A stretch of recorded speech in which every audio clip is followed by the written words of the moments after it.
It's time for your daily crypto update with Framework Fortune Crypto. I'm your host, Ben. Now let's dive in. So, Bitcoin did bounce off the bottom of this channel so far. It's a small bounce, but it is better than no bounce because we haven't went down to 30,000 yet and tested that area of support. It is back above the 10-day here. Got some resistance at the 50 at 32.5. But if we can continue to see buy and push us back up to the top of the channel, we could see it break out. Soon it's going to make a break out of this channel one way or the other. I'm still thinking that it's going to be to the upside, especially because looking at other coins like Ethereum, Bitcoin is holding up the best. Ethereum still has not been able to get back above 2,000. It even dropped down to 1850, which is getting pretty low, getting close to these lows here that if cracks could mean a very bearish downturn for Ethereum. That 1850 is some support. You can see it right across there. So we did get a bounce off of that, but we want to see this bounce continue and see Ethereum get back over 2,000. At this point, until it gets back over this downtrend right here in that 2,000 area, Ethereum could continue to sell off. Now, Polygon MATIC we've been covering, and it's been on this downtrend, and I found out why. I did not know this. I did not hear anything about it until I saw something on Facebook today. But this was in June 29th, so 2 weeks ago, a Polygon-based stablecoin claimed that it had been hacked or there was a vulnerability that a hacker exploited. That is going to cause a drop in price for any cryptos. If you were in Polygon and you did not know that, you might want to reconsider your position. I am in that same boat as you, and I am really considering getting out of it at the moment and probably will because I don't see it coming back up with vulnerability. Security is one of the biggest factors behind the value of blockchain, so that's not good for Polygon now. In the long run, they could always fix it. But for now, short term, I think it probably will continue to sell off. Now, CLV is a top gainer today, and I actually saw this one start ripping last night. This guy came onto Coinbase at 50 cents, spiked up to almost $3, sold off, back down to 40 cents, and then ripped back up overnight last night to 234 before having this little pullback. So there is some hype coming back into cryptos as we're seeing retail traders push CLV up. Dogecoin did have a little rebound, but I'm still very concerned about it. Like I said, until I see some real value out of Dogecoin, it could just continue to sell off, but it did bounce from 17 up to 20. Not much of a bounce when you consider how much it sold off straight down the past few days. Cardano has started curling back up to the 10-day moving average to that 120. Needs to get back above that 120, but it did hold 115 very nicely there. So as long as we're above 115, I'm still bullish on Cardano. We start dropping below 115, things could get sketchy. And it does have room if it does break the 10 all the way up to the 50 at 125.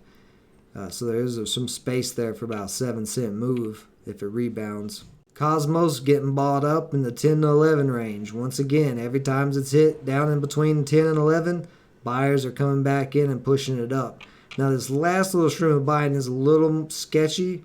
We need to see some more buying volume come in the next 4 hours or so because this is a lot of indecision in these three candles. Now other than CLV popping up, we're not really seeing too much else going on in the crypto market yet.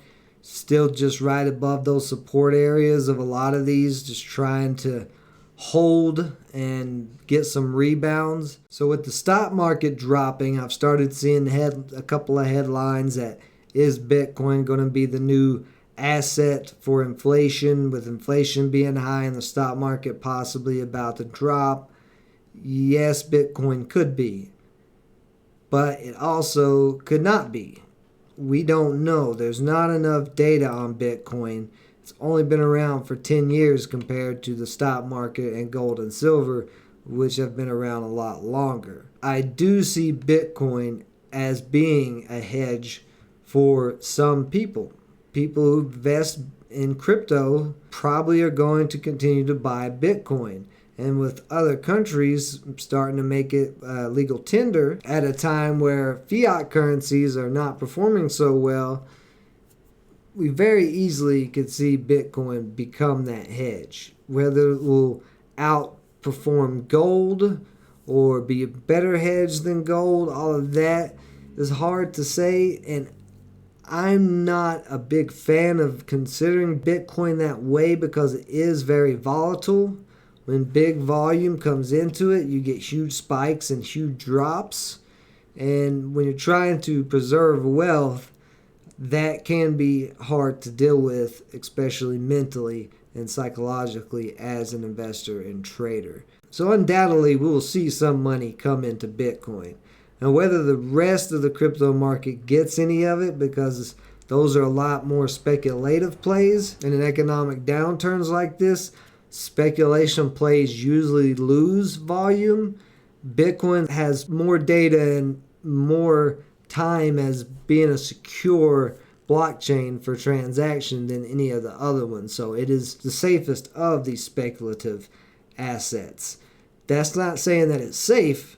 It's just the safest. But the fact of the matter is, nobody really knows what is going to be the best investment this time around in this downturn, because this is the highest debt that we've ever had as a country.